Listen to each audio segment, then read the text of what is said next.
Olá, meus amores, sejam bem-vindos à nossa aula de história. A gente vai começar com as correções, né, dos últimos conteúdos. As correções vão ser passadas aqui no vídeo e vocês podem estar pausando caso tenham necessidade, tá? Quando acabar as correções, a gente volta com nossos últimos conteúdos da nossa disciplina de história, tá bom? Então, fiquem agora com as correções.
Bom, meus amores, agora vamos começar os nossos últimos conteúdos, né?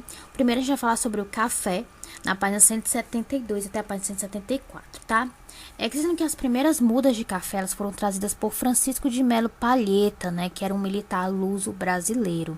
Devido ao grande desenvolvimento do produto, o café predominou por muito tempo na economia brasileira. Durante o governo de Dom Pedro II, os conflitos internos foram resolvidos, mas ao longo dos seus 50 anos de reinado, o imperador enfrentou outros problemas. A escravidão foi um deles.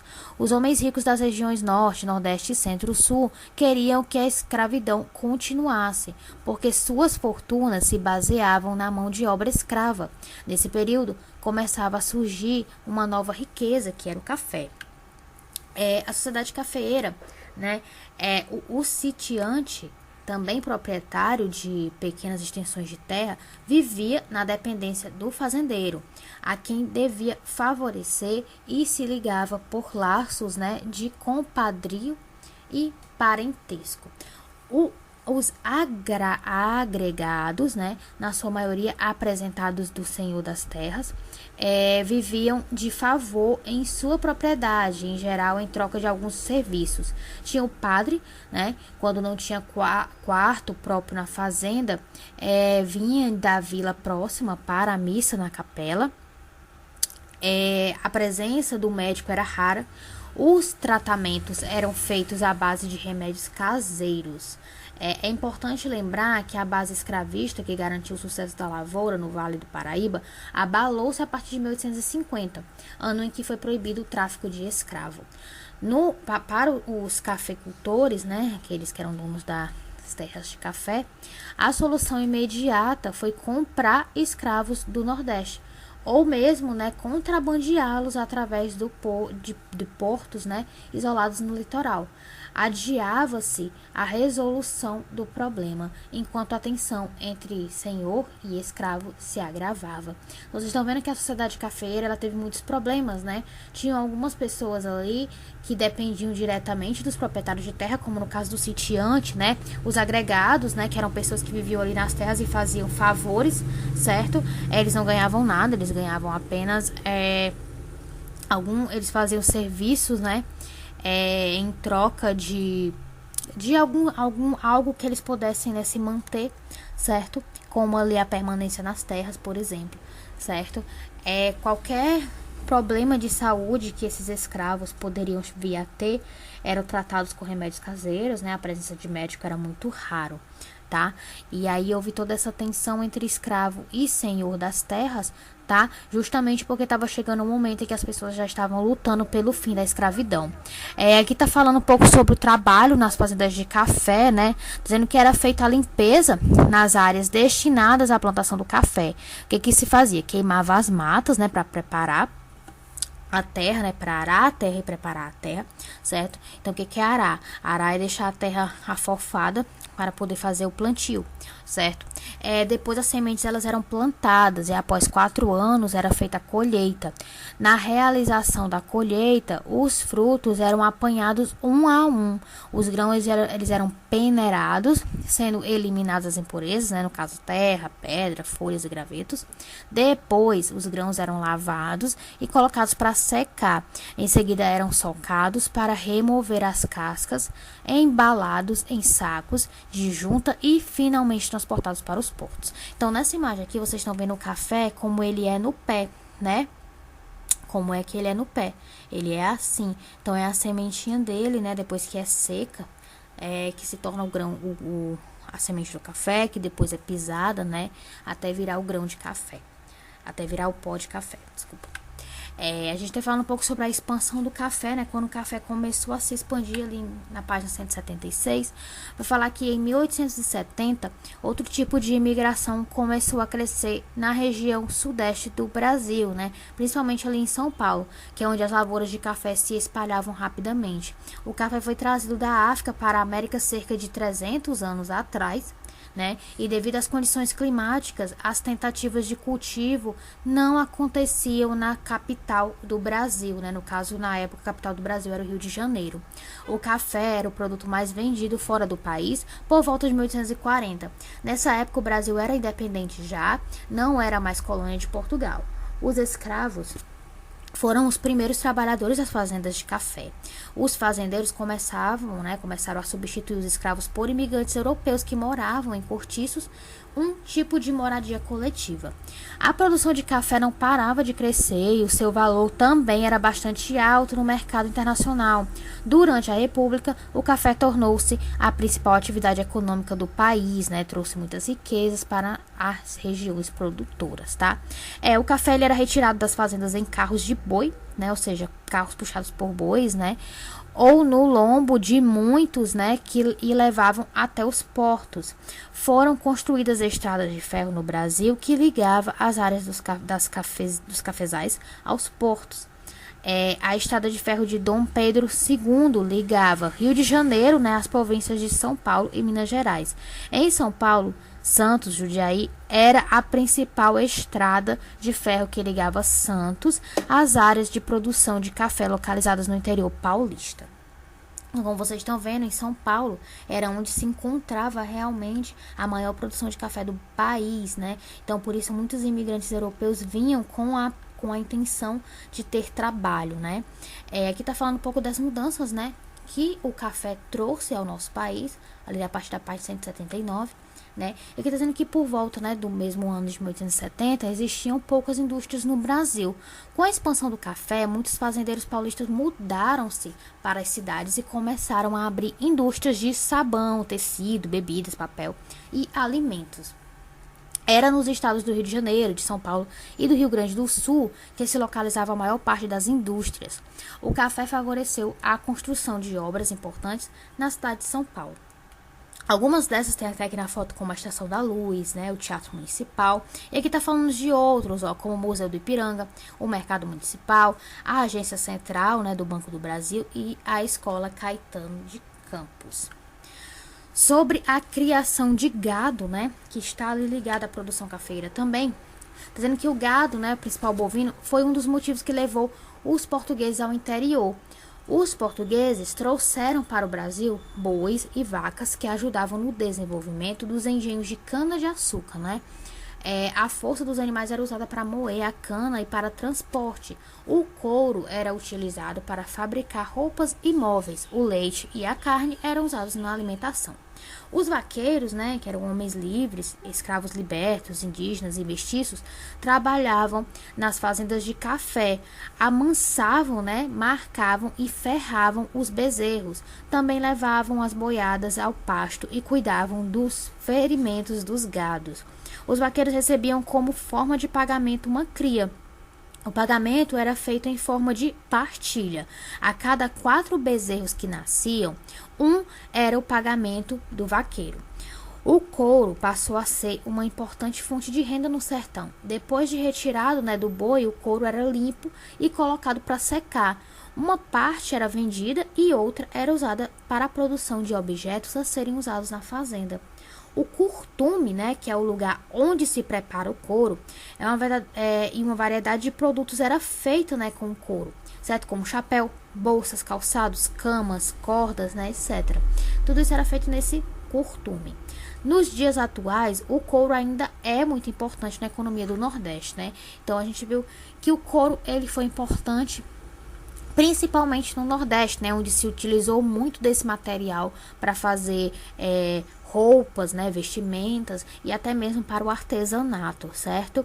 Como eu falei a vocês, os animais, né, a criação de gado estava inteiramente ligada ao café também, né, como também a cana-de-açúcar, porque eram esses animais que puxavam alguns maquinários pesados ou que faziam o transporte, né, desses produtos até os portos. Aqui está falando sobre a criação do gado no interior, né, dizendo que o gado criado nas fazendas era uma prática que, com o tempo, mostrou-se pouco adequada. Os animais podiam invadir e destruir as plantações de cana. Surgiram as fazendas destinadas à criação de gado, localizadas mais distantes do litoral. Essa atividade é conhecida como pecuária. Cavalos e mulas também eram criados para o transporte de pessoas e mercadorias. As fazendas eram localizadas longe dos engenhos e isso era um problema, porque a carne se estragava facilmente. Era preciso salgar e desidratá-la, produzindo assim a carne do sol e a carne seca.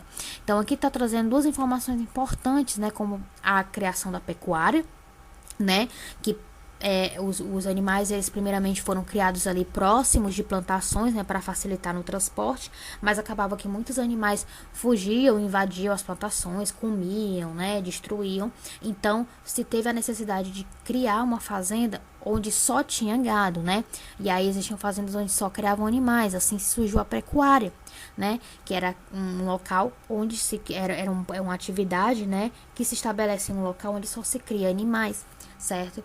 E aí essas fazendas eram mais afastadas do litoral, mais afastadas dos portos, né? Que eram nos portos onde era feito o transporte de produtos, né? Como essa carne ficava muito longe, acabava que durante o transporte, né, da fazenda até os portos, a carne estragava. Então havia a necessidade de fazer algo para conservar, para que ela não se estrague. Qual foi a solução que criaram? Salgar a carne, né? Salgava a carne, deixava ela no sol e assim essa carne ela era preservada, né? Desse modo se criou a carne do sol, né? E a carne seca, certo? Falando agora sobre o período republicano, né? A gente tinha visto que a partir de Dom Pedro II, o Brasil começou a se desenvolver bastante, né? Com novos serviços, né? Saindo um pouco mais da zona rural e passando a ter mais zonas urbanas, né? E teve o surgimento da República, né? Então, nós vamos ver um pouco sobre isso na página 187. Que está dizendo que as condições favoráveis ao plantio do café, a mão de obra barata e os grandes lucros obtidos com a exportação do produto tornaram o Brasil o mais importante produtor de café do mundo. Por essa razão, alguns grupos sociais durante o Império fortaleceram-se, em especial os fazendeiros. Além dos cafeicultores, outros grupos sociais foram ganhando força. Entre essas pessoas, né, estavam os jornalistas, advogados, médicos, professores e comerciantes. Esses grupos defendiam uma forma diferente de governo, né? No caso, eles defendiam a república. Tá? O período republicano teve início ali em 1889, quando as forças armadas comandadas pelo Marechal Deodoro da Fonseca derrubaram a monarquia. O imperador do Brasil, né, na época era Dom Pedro II, e toda a sua família foram obrigados a deixar o Brasil. Aqui está falando já, né, sobre o Brasil República, né, depois que Dom Pedro II e sua família foram expulsos, né, do Brasil, a gente começou a iniciar o processo de república no Brasil, né? E aqui está dizendo que durante 67 anos o Brasil viveu em um regime de monarquia, com os imperadores, primeiro foi o Dom Pedro I, depois Dom Pedro II, né?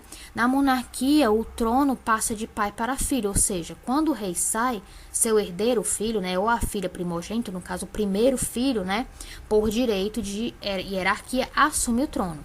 Assim, a herdeira do império deveria ser a princesa Isabel, né, que foi a primeira filha de Dom Pedro II. Tá? Não fosse o fato da proclamação da República. Então, antes que ela pudesse assumir o trono, né, ocorreu a proclamação da República, né? Grande parte do povo estava descontente com os últimos anos, né, do Segundo Império. Isso contribuiu para um movimento republicano que se alastrou em todo o território nacional contra a monarquia. O movimento não parava de crescer. No dia 15 de novembro de 1889, as Forças Armadas dirigiam-se para a Praça da Aclamação, né, que hoje é a Praça da República, no Rio de Janeiro, cercando o quartel-general, onde estavam reunidos os ministros do imperador Dom Pedro II. As Forças Armadas estavam sob o comando de Marechal Deodoro da Fonseca, tendo como colaborador e articulador da campanha republicana Benjamin Constant. O Dom Pedro II, né, deixou o território brasileiro depois de dias, né, depois de 2 dias da proclamação da República. Quem elegeu o Marechal Deodoro da Fonseca como primeiro presidente da República foi o Congresso, né? Seu vice-presidente era outro marechal, que era o Floriano Peixoto, que depois foi eleito segundo presidente do Brasil. Foi regida uma nova Constituição para o Brasil, na qual se instituía como forma de governo a República. Tinha a Carta Magna também, né, que era uma Constituição, um documento de base que norteia todos os princípios de uma nação. O período conhecido como República é dividido da seguinte maneira, né? Tem a República Velha, né, de 1889 a 1891 teve a República da Espada. Depois, né, em 1891 de 1891 a 1930 teve a República do Café com Leite. Aí nós tivemos a Nova República, né? A República Nova. Tivemos a República Nova, que foi de 1930 a 1945, né? Que teve a Era Vargas, tá? Depois ali de 1946 a 1964 teve a República Populista. E de 1964 a 1985 tivemos a ditadura militar. Depois disso veio a Nova República, né? Que é de 1985 até os dias atuais. Certo? Aqui embaixo tá falando, né, um pouco sobre a questão das eleições, né? Que diz que quando um presidente governa por meio de uma ditadura, a liberdade dos cidadãos é bastante limitada. Geralmente não há eleições e manifestações são proibidas. As ditaduras são violentas, perseguem as pessoas e forçam o exílio, a prisão e às vezes torturam e matam, né? Então vocês estão vendo que a gente até viu um pouco disso em História do Ceará, que a ditadura, foi um momento, né, que rolou no Brasil, um momento até longo, onde as pessoas eram privadas de sua liberdade, elas não podiam expor, né, nada contra o governo, né? Tudo era censurado, inclusive não tinham direito a voto, certo?